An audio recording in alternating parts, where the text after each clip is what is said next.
Is the Russian invasion actually going as badly as the Western media portrays it to be? A major test will be the upcoming winter. Fighting in cold is hard, and the civilian population will also be facing massive heating shortages. On the home front as well, it can be hard to see through propaganda and bias, especially if you only speak one language in a multi-language conflict. Because I only speak English, I exclusively get news from English-speaking sources. However, there are some facts that can transcend all language barriers: propaganda and bias. The war isn't already over, and Ukraine hasn't already lost. That is a cold, hard, simple fact. By that fact alone, we know Russia isn't doing well. There is no world where Russia's plan A was nearly a year-long conflict of continued fighting. At worst, they were prepared for a long guerrilla war after quickly winning the conventional war. This cannot be what they wanted when they launched the invasion. Definitely not going well, but giving a wounded animal time to heal is certainly not a good idea. I mean, if your professional army gets smashed and you have to call up 300,000 people who don't want to fight, and your navy is hiding from a nation who doesn't have a navy, I can't be going well. It's a complex question.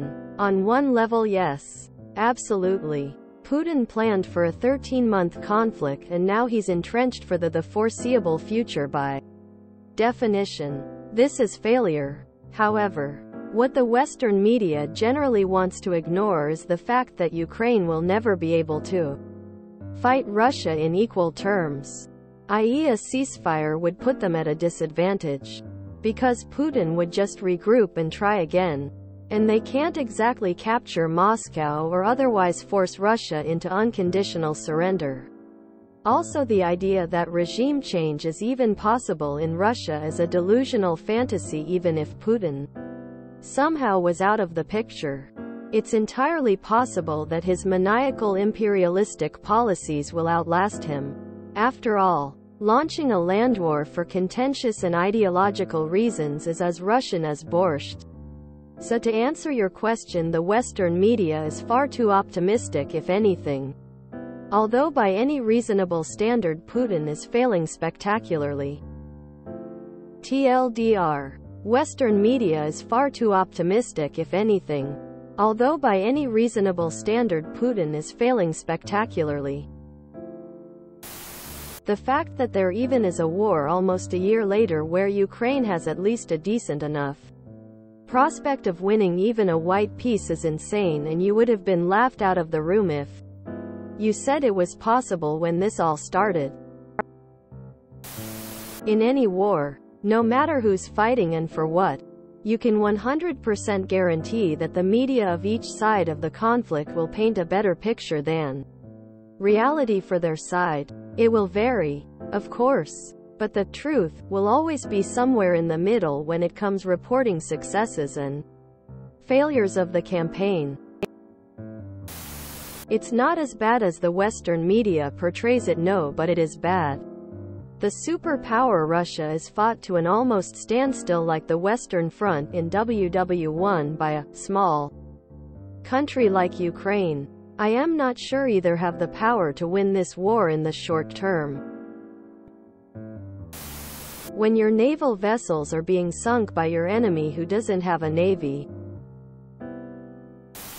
well, they didn't win. And they own less territory than they did in March, so I'd say it's not going super well. It's pretty bad. They have done nothing but lose ground for the last 3 months. They blew all their good munitions early. Their navy is getting wrecked. They have less than 50% of usable vehicles. They have no defense against Western technology, and their morale is low going into winter. It's Afghanistan 2.0 for them of committing the same mistakes.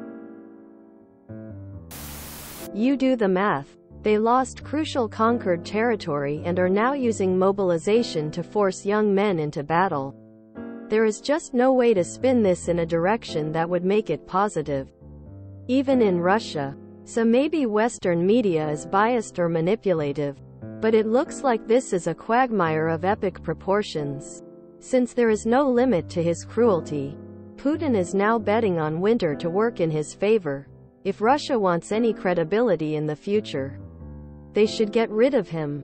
And I don't care which way. When soldiers don't believe in a cause and are fighting people who have everything to lose, the soldiers are going to have a bad day.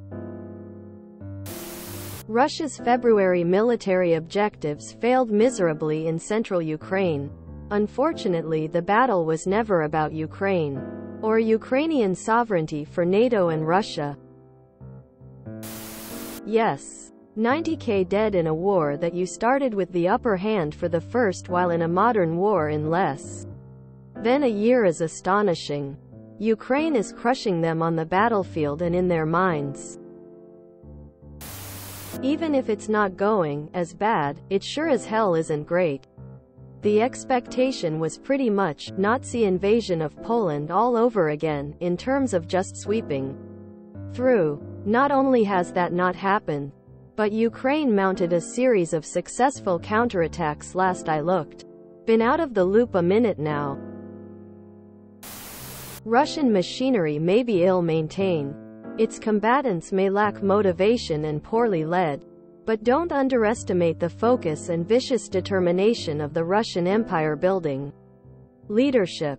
Between 19,321,933, 3.5 million Ukrainians died in a man-made famine known as the extermination by starvation. Some historians claim that Soviet leader Joseph Stalin purposely orchestrated the famine to eliminate the Ukrainian independence movement. Holodomor. Germany's parliament recognizes Ukraine's 1930s famine as genocide. Euronews, the 12th of January, 2022. Any situation where they didn't win in under 2 months is an incredible embarrassment. They are pathetic. When you're buying what is essentially World War I tech from a nation whose GDP rounds to zero, things aren't going well. As badly? Definitely not. Every piece of information that is shared by one side or the other is propaganda. That doesn't make it false, but it does mean that its purpose is to influence you to believe something, not to educate you. Things are not going well for Russia. Certainly not as well as they hoped, but the true state of things is a mystery to pretty much everyone. If you enjoyed this video, please check out our playlists full of similar content. Epic Eracast is like doom scrolling for your ears. Please like, share, and subscribe.